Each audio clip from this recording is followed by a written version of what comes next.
Эта организация за свою сравнительную молодость успела внести значительный вклад в развитие патриотического движения всей страны. Более 100 акций всероссийского масштаба. Благодаря молодым добровольцам миллионы россиян приняли участие в праздновании 70-летия Великой Победы. Заслуги активиста волонтерского корпуса сегодня отметил и спикер парламента.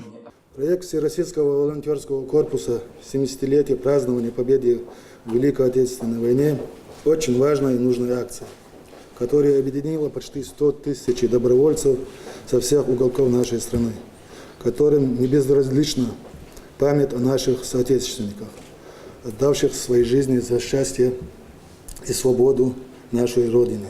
К сожалению, в борьбе с современным злом, именуемым международным терроризмом, трагически погиб и наш национальный лидер, первый президент Чеченской Республики, Герой России Ахмат Хаджи Кадыров, который очень бережно относился к ветеранам Великой Отечественной войны.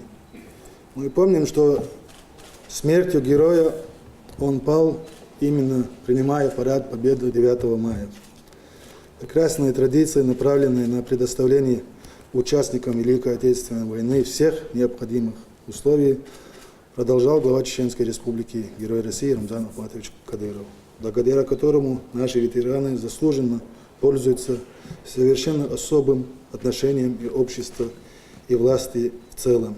Хочу еще раз выразить в ваш адрес слова сердечной благодарности за ваш самозабвенный труд, ставший свидетельством огромного патриотизма. Мы гордимся, что у нашего народа, в нашей стране есть такие сильные сыновья и дочери. В составе Всероссийского волонтерского корпуса более 80 тысяч человек, порядка 2000 молодежь из Чеченской Республики. На счету ребят проведение таких акций, как «Бессмертный полк», эстафета Вечного огня, Письмо Победы. Для нас было важно, чтобы наша молодежь осознала всю важность этого праздника, всю важность этой даты для нас, для нашей страны. И нам удалось этого достигнуть.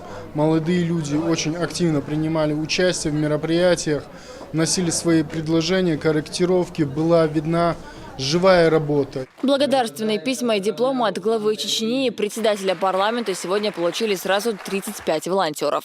Награждается Башкаев Хусейн Тизирович.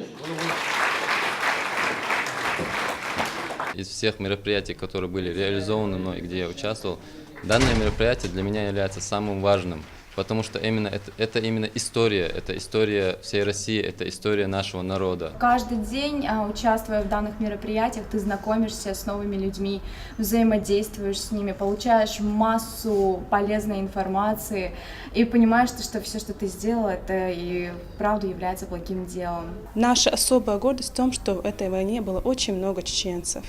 И Чеченская Республика не могла пройти мимо такого мероприятия, всероссийского, такого масштабного. И, соответственно, вузы Чеченской Республики, в частности, наш Чеченский госпедуниверситет, принял активное участие. Поздравить ребят в республику прибыли федеральный координатор волонтерского корпуса Сергей Першин и руководитель общероссийского движения «Бессмертный полк» Николай Земцов. Гости выразили слова благодарности и Рамзану Кадырову за поддержку общественного движения. Очень надеюсь, что если он возложит на свою грудь этот значок, он тоже станет нашим однополчанином. Пожалуйста, передайте ему. Сегодня награды, а уже завтра волонтеры вновь примутся за работу. Совместно с поисковиками ребята будут искать героев войны, чьи имена до сих пор неизвестны. Седа Сапарова, Хаваж Мунаев и Дани Хавхаров. Новости.